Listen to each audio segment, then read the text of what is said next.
Every great idea solves a problem.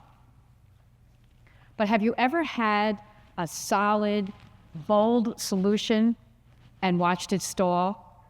Not because it wasn't smart, and not because it didn't solve the problem, but because it didn't land the way it needed to. We've all been there. And what's lost in that moment is the opportunity to have an impact, to create change, and to inspire action. That's what we're going to be talking about today.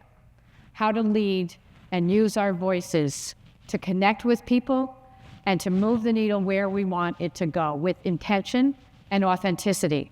Because when our messaging doesn't align with our ideas, we risk losing opportunity, we risk losing buy-in from our stakeholders, and we even risk losing our own credibility in the eyes of those stakeholders.